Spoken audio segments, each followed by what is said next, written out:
2006 Cadillac STS. This is going to be good for a fuel filter change for the 05 through 12 Cadillac STSs. This is the rear wheel drive 4.6 liter.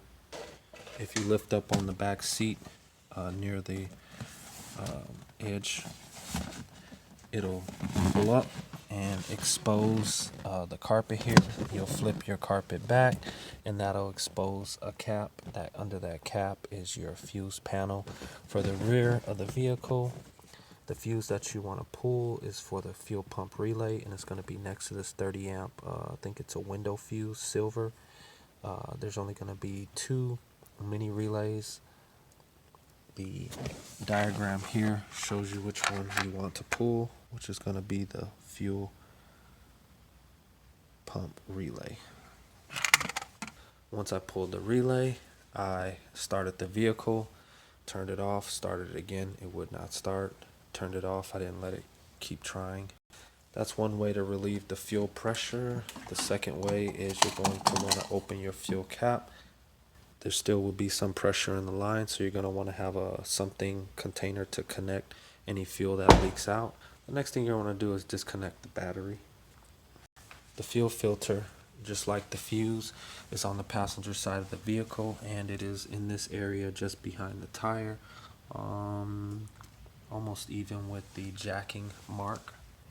Here's a view of your fuel pump. In the fuel pump mount, you're going to have a 20 millimeter and a 5/8 wrench that you're going to need to take this side off, and on this side you're going to need quick disconnects. You have 2 lines coming out of the that's the direction of the outside of the fuel filter. One line is larger than the other, as it usually is. I had issues with my line wrench, so I actually cut Gatorade tops and slid them in there to get the quick disconnects out. One thing you might want to do is disconnect the nut first to relieve some pressure and collect the fuel that comes out. Then you're going to want to disconnect one of the hoses, then continue to completely remove this connection here, and then go after your second quick disconnect line.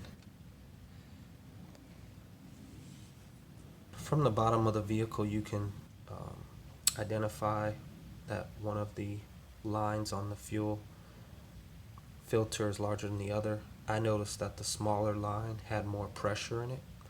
That might be something you want to be aware of and not freak out. If you do have back pressure or a lot of fuel coming out, just stay calm, collect the fuel. As you saw, I already have it installed, and I'm going to go ahead and put everything back. Before I jacked up the vehicle, I made sure that I had the parking brake on. I also chalked the front wheels of the vehicle to ensure that the car doesn't roll off my jack stands or my jack. The reason I decided to change the fuel filter was because the car was starting to run rough.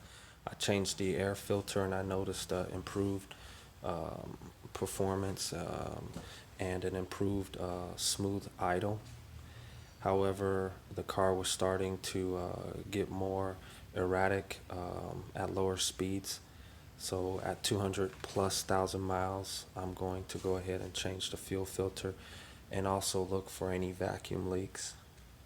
And I have recently changed the water pump. I did a video on that as well. I found my safety goggles, gloves, and respirator mask to be very useful. It's never a pleasant situation to taste anything you're working on or feel the burn. I've got the car free of jack stands and tools, so I'll go ahead and set it back down. As you can see, the relay is in its spot again. Fuse cap replaced. With the rear seat back in place and the seat belt buckles back through the seat, I'm going to try to initiate the starting sequence. I wish there was a way I could turn the key without take the parking brake off. Car's priming. I'll turn her off. I'll let her prime again. I'll turn her off.